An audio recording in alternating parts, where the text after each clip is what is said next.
Welcome and thanks for tuning in to the Victorian Aboriginal News Van Talks podcast. I'm your host, Charles Pakana. Victorian Aboriginal News acknowledges and pays respect to traditional owners and custodians across Australia. We acknowledge the elders who have gone before, those who currently lead their communities, and those who will follow in years and generations to come. In June 2020, the First Peoples Assembly of Victoria called for a truth and justice process, and the following month, the Victorian Government announced its commitment to such a process, designed to run in parallel to the Victorian treaty process. It was a commitment that saw the appointment of 5 commissioners and the launch of the Yoorrook Justice Commission less than 12 months after that initial call made by the Assembly. In line with our coverage of the work undertaken towards treaties in Victoria, in today's podcast, we start our ongoing work to bring you up-to-date information about the truth-telling process being undertaken right across the state. And joining me today on the Van Talks podcast is Kerrupmara and Gunditjmara man Travis Lovett, who has been a commissioner at the Yoorrook Justice Commission since the 6th of March 2023, joins us to talk about the work that's been undertaken throughout the year by the Yoorrook Justice Commission and also looking forward to what might be happening over the next 12 months. Commissioner, thanks for joining me on the podcast today. Lee, thanks very much, and thanks for the opportunity to come and share, some of my story, but also some of the work that we're up to at Yoorrook Justice Commission. Really trying to highlight the ongoing impacts of colonisation against our people here in Victoria. And one of the things that you have is that you've got incredibly strong connections to country and language. And we spoke before we started recording the podcast, and I offered you the invitation to do an acknowledgement of country in your own language. So over to you, my brother. Yeah, Lee, thank you very much. I think also I'll just normally I do this afterwards, but I'll preface this as around, I always like speaking and sharing language because I think it's important to send messages to our old people to let them know that their fights, their struggle, their resistance, their resilience, and them passing on knowledge, which is a significant part of our culture, is still alive and thriving here. And I feel that language is inside everybody. It's just people at their points in life and their times to be able to bring them out. You're born with it. It's part of your connection and your identity. And at a point in time, people will choose to engage with it as well. So, latun lat lin yung Travis Lovett, Kerrupmara Gunditjmara meeting, lin yang kokon kenen kon le terek buj bim. Yung bin meeting, what under ma meeting coolin meeting, nian karabanjul wangwa ma wu book bidderong purity meeting, narakiton meeting, narakiton ma min mon mo. So I just acknowledge country. I pay my respects to my ancestors as a proud Kerrupmara Gunditjmara man. Recognise I am on the lands and we are on the lands today, conducting this deadly podcast on Wurundjeri country, and recognise their ongoing connection to the Bidderong. Some people know it as the Yarra, but our people know it as a Bidderong. And it is a Bidderong, and I think that many Wurundjeri men and women have created and conducted ceremony on that waterway for a long period of time. So I always recognise that country and water are not uncoupled, they are one, but at the same time important to recognise personal and deep connections that they have as well. And we get to live and really conduct really important business at this Yoorrook Justice Commission on Wurundjeri country. I also acknowledge their connection to their spirit creator, Bunjil, and also Wa the Crow, which is important as well as a part of our custom to recognise the laws. And Wa is the law man or the law creator and so forth. So I think it's important anyway that we always do that. And no matter where we are as Aboriginal people, we always respect other people's laws. And there's a lot of synergies between our laws on country, but there's also some differences as well that many people don't know about. But first and foremost, you always acknowledge that you're on someone else's land and you state your intentions. I think it's really important you say that. Now, I'm going to jump in here, and we're going to go right off the off track. But one of the things that I do get quite emphatic about whenever I'm at an event and I hear people do an acknowledgement of country, and quite often we hear it in local government and other areas, and it's just this plain, we acknowledge we're here today on the lands of the Wurundjeri Woiwurrung, and and there's no emphasis, there's no feeling, there's no passion, no thought behind it. How does that affect you when you hear that sort of stuff? Yeah, look, it is a really good question. I get a little bit emotional about it because, it's important to our people. And we as Aboriginal people, we take our business and our culture and our identity and language very seriously. Yeah. And I think that people are going through the motions, and that's not about what the, I guess, the customary process is about. It's about pausing, reflecting, and recognizing. And again, as I said before, instating your intentions around what the event is today or what the intentions are of you being on other people's country as well. So, yeah, it is, challenging when people just get off, or they pronounce the TO group or the traditional owner group wrong as well. So, and I know that there's a part around where we recognize people trying to have a go, but then there's a lot of the times that it can become quite rhetoric as well. So I think that we do want to encourage non-Aboriginal people to engage in this customary process, but also to do a little bit of research and add a bit of personal sentiment around why they are personally doing it, rather than kind of reading off a script and just using word for word, and actually just sharing a little bit of insights around, even just for the point that they might be on Wurundjeri Woi-wurrung country, but they might have grown up on Gunditj country. So it's saying, all right, well, here we're on the lands of the Wurundjeri people, will recognise their elders past, present and future and acknowledge that, but then sort of bring a bit of personal connection into where I grew up on another person's country or something like that as an example. But it can be quite disheartening at the same time, and I think that we just got to keep reinforcing the messages around why it's so important and why we always do it. There's a lot of passion behind you. I can hear that. I wasn't expecting that sort of answer, but I love it. Really? So before we get into the work of Yoorrook in 2023 and then going forward to 2024, let's have a bit of an understanding as to why Travis Lovett put his name forward to be a commissioner, because quite frankly, you've done an enormous amount of work. You've worked in the Koori courts, you've worked in Aboriginal Victoria, you've been all over the place, especially in the state government.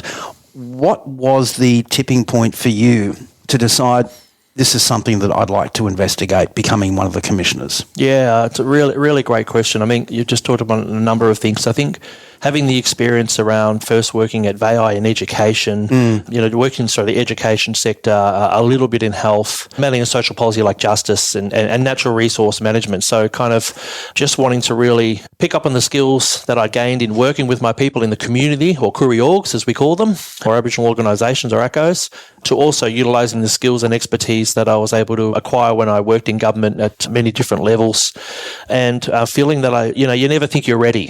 And I think that is something that, and I'm probably going off topic here, but we as blackfellas, a lot of us have and suffer from imposter syndrome. Am I ready? Is this the right thing? Yeah, and so forth as well. So talking to role models and mentors that I had as well around having the ability to is this something that people would back me in as well? And I guess cherry pick as well. Cherry pick from the talents of individuals around you that you really like and that you feel that you could use the skills and expertise and strategic approach around that kind of stuff. And then also just, being there to support our people, but just feeling that I got a lot to give, and I think one of the things that I really pride myself on is I am young. I don't like to say I'm too young, but I am, I guess quite youthful still. But I always like to have that mantra of, we're not defined by our age around what we can contribute to our people. So that was, I guess, a catalyst for me going, well, I've got a lot of skills, I've got a lot of expertise. I know quite a bit about land and waters and all that kind of stuff as well. So I think that, and having, been to university as well. And so, work through a lot of stuff, but just feeling I can contribute and actually bring justice for our people really is the main thing. It's just like, I think that's why I put my hand up and went through a process. It's quite an exhaustive process to become a commissioner, but I don't want to deter people from that. It's we got to put our hands up. We've got to have our people in senior roles. I grew up in the public housing right across the road here, actually, in those Fitzroy flats. A lot of people see me today and they see the suit and the tie and all that kind of stuff. But actually, changed man. Brother Boy started in the Fitzroy high rises over there, and I'm proud of that. It hasn't been an easy ride. Many of us know the Lovett family and the Lovett story, and moving from Gunditj into Melbourne and stuff. So, I think it incredibly important. So you came in and you filled in the seat of Uncle Wayne Atkinson, and you had to hit the ground running. 6th of March, that's when the announcement was made. That's when you formally became a commissioner. And essentially you're less than 2 years out from the ending of taking submissions, and we'll get more to that a little bit later on. From the 6th of March onwards, what was it like for the newly minted commissioner travelling out on country, taking evidence? What's it been like since March this year? Yeah, what a whirlwind. I think on my first day, we had a hearing with a couple of organisations come and give evidence around justice issues. Yeah. And so that was kind of a bit of a deer in the headlights, because whilst it's a more culturally appropriate process, it's still quite a formal room in there, and it gives gravitas to the importance of it being a royal commission. and a truth-telling commission first and foremost, but also having the Royal Commission powers. So, but just, I'm a big personality, and I'm really confident, and I do like talking. Us Gunditjmara people do talk very fast, so I should have highlighted that at the start. That is something I've noticed about the mob from down the southwest, yeah. But, I think that's the thing, being connected to your people. I already knew some of the people that came before on my first day, in a sense. So I think also, I guess, having the luxury of being able to watch some of the hearings that the other commissioners had conducted prior to me coming as well, so getting a feel for the role that way. But just utilising my lived experience to be able to come in and just start asking questions from day one, prompting around, hey, can we unpack that a little bit more? You were talking about, for instance, your roles on the Koori courts, just using that as an example of the person that was before us. Is there any opportunities that you see that you've been working there for years around, reform opportunities, or what are the current barriers to, our people coming before, things like that as well. But what took you by surprise? Because there must have been some things that when you came in here you would have thought, wasn't expecting that. There's so much. I think it's trying to encourage really our people to come forward and tell their truth. So actually, ensuring that we've got more of our people's voices. And I know we're going to get to that about the submission process soon, but really, our priority here, our number one priority out of anything is to make sure that we are having a culturally appropriate and a trauma-informed approach to how we are taking truth for our people. But this really goes back to your time with the Koori courts. Yeah. I can see a lot of similarities, and surely you would too. Yeah. It's a good point. Actually, one of the things that I first said when I did walk in was, it reminded me of the Koori courts. When I first walked in the room, I just sort of got a feel no one else is in the room. I walked in, I'm like, oh, wow, this is actually, it just reminded me straight away. It's interesting you say that, of Koori courts, but quite a grandiosa version of Koori courts, because the table is huge. There's lawyers everywhere and all that kind of stuff as well. So, but really, I guess just making sure that we are providing a really good service for our people and being able to capture the truths, I think, is something, So have you done much travelling around the country this year? Because I assume there would have been a fair bit of that, travelling out there to hearings, taking evidence, speaking to community. What are some of the highlights? Yeah, I've done heaps of engagement. It's been absolutely, one of the things I've always prioritised in my work, whether I've worked in community org or whether I've worked in government or in my personal life, engaging with the mob, getting out and talking to them. A lot of the connections we develop, we as blackfellas have run the principle of we develop connections for life. It's not transactional. So we're able to draw on experiences and expertise and networks through the work that we do.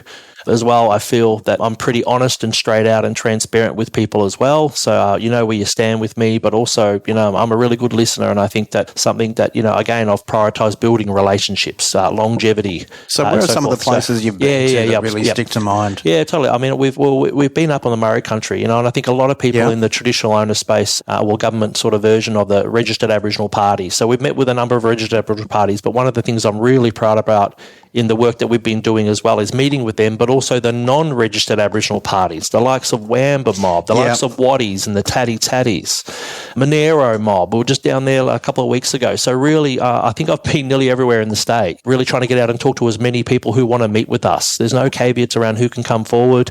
Well, Bidwell, Gunditjmara. So you don't need a seat at the table. You don't need to be a rap to have a seat at the table. Yeah, no, exactly right. It's a really good, I think that's something that I really want to emphasise through this podcast, but also through the work that we're doing. We are here to talk and listen, really. We're here to talk about the work of Yoorrook, but actually listen to mob. And that's, a key part of our role is actually more important than the listening and the taking of truth. So you're listening to people's story. We do have, also counsellors available to work through the trauma that this does bring up from people. We are also utilising this to try to heal our people as well, but it does bring up a lot of things. We're talking about land. We're talking about, our people passing away in custody, which has personally impacted me and my family in more recent times as well. So I know how it feels, overrepresentation of our children in the child protection system as well. I've got nieces and nephews who have been through that system. So this is personal, deeply personal to us and us as the commissioners as well. We have family that are impacted by these systems, and so we're trying to work really hard to make sure that we put recommendations forward to the government, and we have expectations of the government that they implement the recommendations of our report. 46 recommendations. We've tried to also make sure that we are enabling self-determination, because we've heard loud and clear through the community engagement and the roundtables that we've been having that self-determination is the number one priority. Okay. The number one priority from mob, one of the first things they say is we want self-determination. Self-determination. We'll get to that in a minute, because you did mention land. Now, you are leading up the investigation of land, sky and waters. Now, submissions for that, I think, finalised on about the 17th of November, but evidence, I assume, is still being taken on that. So what's the focus? Because I believe there are 6 themes under that investigation. So let's have a bit of a yarn about that, because that's your key area of responsibility right now within Yoorrook. Yeah, that's one of the things I've been blessed, internally to be able to do is lead this work. Land and justice for me is one of the most important components of truth-telling in Victoria. I mean, it's important to everyone across Australia as well. So, understanding, things like the current regimes or the current policies and frameworks that government have, things like native title, things like the Traditional Owner Settlement Agreement, things like the RAP process, through the Aboriginal Heritage Council. That's pretty contentious, let's be frank. That's there's not a year that goes by, but there's not some kerfuffle arising from a decision over boundaries and non-recognition of RAPs, whatever. So this is all of a sudden, this is within your purview? That's exactly right. But we have to understand that this is also our people navigating 200 years of colonial roots, that these systems, native title, traditional settlement agreement and the RAP process, they implement elements of our culture, but the reality is they are colonial processes that we don't have as Aboriginal people any decision-making of. So I think this is something we're hearing a lot from community across the state of Victoria as well. They're not fit for purpose, and they've generated some benefits to our people, but there's also a lot of sacrifice that comes with, engaging in these processes as well. So I think, another thing that we're hearing pretty loud and clear is where's the economic opportunities generated from land? Where's the economic opportunities generated from water? We as Aboriginal people and the mob are telling us that they're passionate about the Bitterong, for instance, around the health of our waterways. Yeah.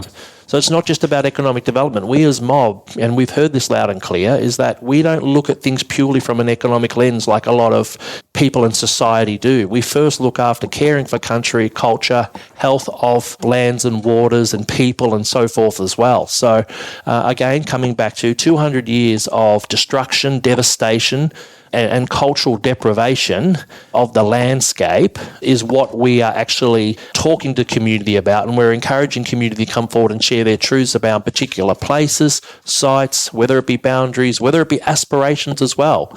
We need to understand, what do you want to see in the future? I mean, that's part of our terms of reference at Yoorrook, is we have to provide recommendations back to government and the First Peoples Assembly of Victoria that they will negotiate through treaty. Some of the stuff government's got to get cracking on already, as we've recommended. Now, this is really important because you've emphasised that it's the provision of recommendations to the state government, the First Peoples Assembly of Victoria. So Yoorrook is not about actually changing boundaries. It's not overturning the decisions made by the Koori Heritage. It's not introducing registered Aboriginal party authority to other mobs.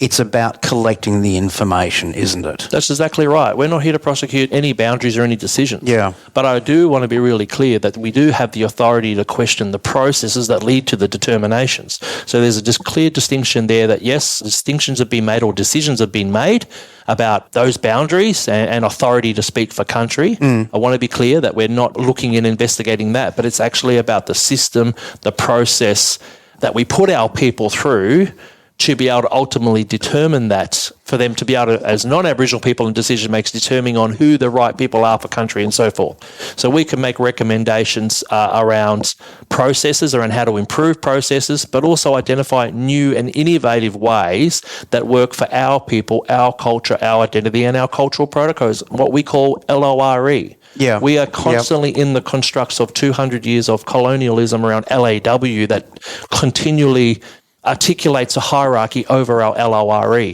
Yeah. We have the unique ability through the work at Yoorrook to incorporate more of our LORE practices. And I think that that's something that, should we hear from mob and community about what their expectations are, then that will also help inform the recommendations, which is, again, why we want to talk to as many people that want to come forward and share their truths, whether it be land, whether it be health, and all those other streams, primarily land right now, what we're talking about, to be able to share, again, the aspiration around what they want to see for the future.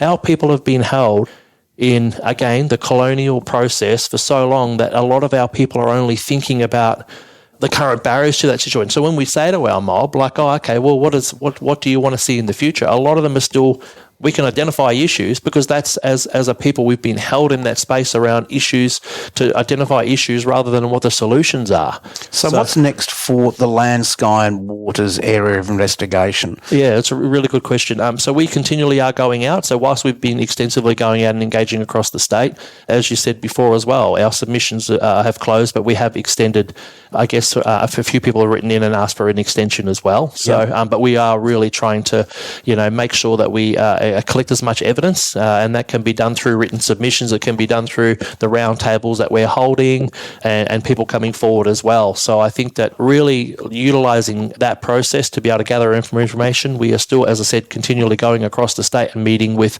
a number of groups. I've got a session in a couple of days, this week actually, and we have been going out on weekends. I want to stress to the mob, this is not just a 9 to 5 gig, Monday to Friday. We are available, and we've been doing Saturday and Sunday sessions since I got here.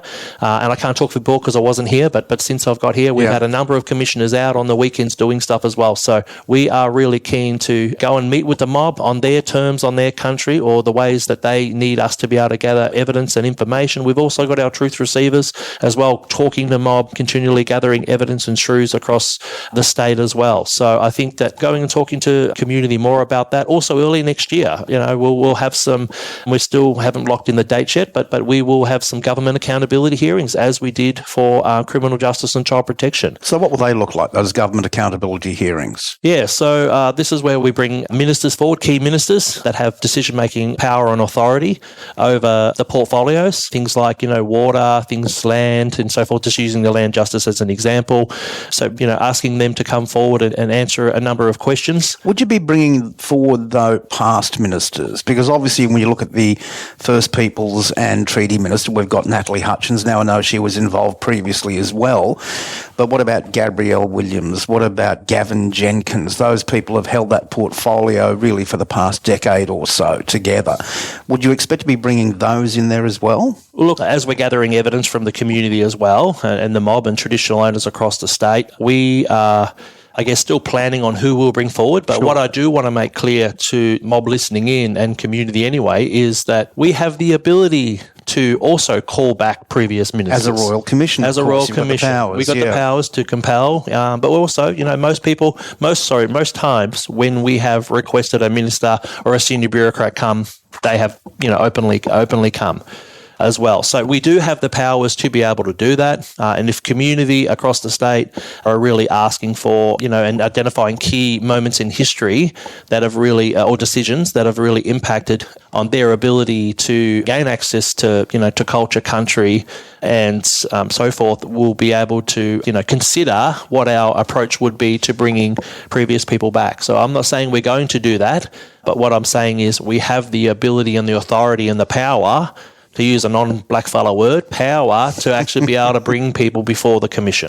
I like the emphasis on that one. It was noted, Travis, so well done.